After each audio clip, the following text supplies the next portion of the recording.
Jerry Falwell Jr. is next, but first this. COVID-19 has thrown elementary, secondary, and higher education into a state of financial disarray. Particularly hard hit are private Catholic schools.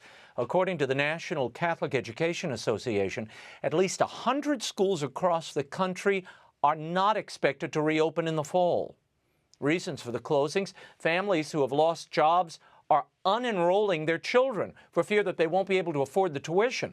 Schools have canceled fundraisers, which are crucial to keep them afloat. And since masses have been canceled, church collections that support Catholic education have been crushed. More and more schools and universities are beginning to announce plans to reopen following the pandemic or in the midst of it. My next guest is the president of one of the universities that has already opened to students. Here to discuss how Liberty University in Lynchburg, Virginia stayed open and kept its students safe is the president of Liberty, Jerry Falwell Jr. He joins us from Lynchburg. President Falwell, thanks for being with us. Great to be with you, Raymond. Now, when you announced that you were opening the school to students after spring break in March, the Daily Beast wrote, "If Liberty University reopens, people will die." The New York Times warned Liberty University brings back its students and coronavirus too. What do you have to say to your critics? I say it must be embarrassing for the New York Times because they really showed their true colors without any facts, without any evidence.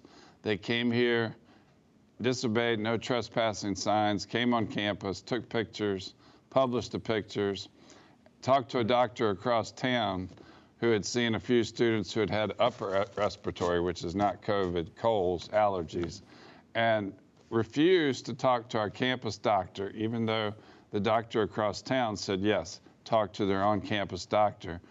They didn't call her. They didn't talk to us. They waited. They got back to New York or wherever they went. And on Sunday, after they'd been here, they, at 12 o'clock, called us for comment. The story was already written. But they published it at 3 o'clock. And so they gave us about 3 hours to try to, we had no idea what their facts were. So there wasn't enough time for us to respond. So it was a hit job. It was completely deceitful. It was malicious, and we're taking them to court. Jerry, why did you decide to bring students or allow students back after spring break? And what was the result? Well, there were a certain number of students, just like lots of schools. We weren't the only one, but there were a certain number of students who, we went to an all online format during spring break to meet the governor's orders. But we knew there were a lot of students who didn't have high-speed internet in their homes, who didn't have, or who may have had elderly relatives living at home, or who were international students who really had nowhere else to go. And so we spent all week looking for a safe way to bring them back. We had a campus built for 16,000 with 1,200 students here. And so you talk about social distancing. They had a hard time even finding anybody to talk to. But we had all the classroom buildings open so they could spread out even more. We had all takeout food. We had the double janitorial staff cleaning every hour. And, it worked. 0 cases at the end of the semester of anybody who was living on campus or at offices on campus. And it's a testament to what, what if it's done right, what can be done this fall. I feel bad about those Catholic schools you were talking about, but yeah. I encourage them to not buy into this idea that you have to shut down to be safe. I think it's there's ways to do it and to do it right, and I hope they don't go out of business. I'm sorry to hear that news.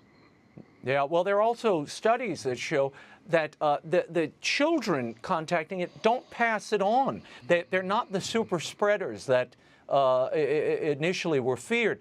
Now, you've got 16,000 students on campus. About 60% of them live on campus in dorms. In the fall, how are you going to negotiate this when you've got 16,000 instead of 1,200 on campus? Can you repeat what you did during the spring? Our enrollment for the fall is, we have 100,000 adult students online, and that enrollment is soaring right now. That's the highest it's ever been. But the resident students, we we're giving them the choice. And we've told them we think we can do it safely, but there are risks, and it's your choice whether to come back. But our numbers are the same that they were the same day last year. So it looks like we're going to have the same number of students this fall that we had last fall, and that was record enrollment. So I really think people are wising up to the fact that states like Texas, Florida, that didn't shut down, but who protected the ones who are most at risk. I think what we'll do is, I talked to a doctor yesterday. He said if your professors are older and they're at risk, if they'll just wear a mask and stay at least 6 feet away from the students, there's no risk at all to them. And that was his advice. But you know, we'll explore lots of options like that. But I think our focus is going to be protecting the ones who are at risk, because Purdue University had it right a few weeks ago when they announced their reopening. And they said the reason is because the risk of fatality to college-age students is almost zero. And I think they're right about that. And it's based on that data and based on a strategy to protect those at risk, I think we can be successful again in the fall like we were this spring.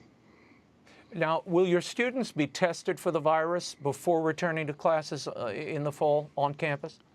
You know, we haven't gotten that far along yet. So we got all summer to work on the policies and procedures and how we do it. But we'll spend a lot of time, like we did every day over spring break, coming up with a strategy that's safe and effective. And we've already proven our online program we spent decades building it. And so a lot of schools that went to online delivery got complaints from their students because it was sort of a makeshift online. It wasn't something that they'd spent decades perfecting like we had. So we sort of had an advantage in that regard, and we still have that advantage. And so we think we're well equipped to you know, maybe we'll take some of the larger classes online, and you know, those are all things we need to work out this summer. So far in Lynchburg, Virginia, where Liberty University is located, there have been 75 cases of coronavirus among a population of 80,000. Should that number begin to increase significantly over the summer, do you have contingency plans? I mean, would you go fully online? What would you do? Yeah, all that. Well, first of all, there's 250,000 people in the metro area here, 4 counties in the city, 178 cases, 3 deaths. And so our choice this spring was, these students who have nowhere else to go, do we send them back to hotspots like New York, New Jersey, Illinois, or do we house them safely here? So that was a no-brainer. In Virginia, yeah. But, you know, well, in Lynchburg, Virginia. I don't know about Northern Virginia, is 10 times as high. But no, we're going to watch all the numbers throughout the summer, and our plans and strategies will change and evolve probably on a weekly basis based on the data that we glean from the medical community. But we're flexible, and that's what we did over spring break. As the governor changed his orders almost every day, we changed our plans, and it all worked out. But for some reason, unlike Arizona State and USC and Virginia Tech and Texas A&M all did the same thing we did, for some reason we were singled out, and it makes you think that maybe you know, had something to do with our conservatism. Who knows? Notre Dame has about 12,000 students, and they are reopening. They've already announced to reopen. Does the relative isolation, do you think, of your campuses, yours in Lynchburg, theirs in South Bend, does that help you all in the fall? I mean, you're not. It's not like you're NYU or Harvard in these densely populated cities. Is that part of the equation as you look forward and work this out? I think it's one of the reasons we've been relatively, you know, COVID-free. I mean, Liberty's been free of it, but even the local community, you just had a few cases, and I think Notre Dame is smart in what they announced. They're going to start 2 weeks early, not have a fall break, and they're going to end the semester at Thanksgiving. I think that's very smart, because the kids don't come to school, go home, come back. And Right. we'll definitely consider something like that. That's we're learning from watching others, just like I hope they're learning from watching us. And that's what we need to do, is help each other figure it out. Jerry Falwell Jr., thank you so much for being with us. You can learn more about Liberty University at liberty.edu. We'll talk soon. Thank you, Raymond.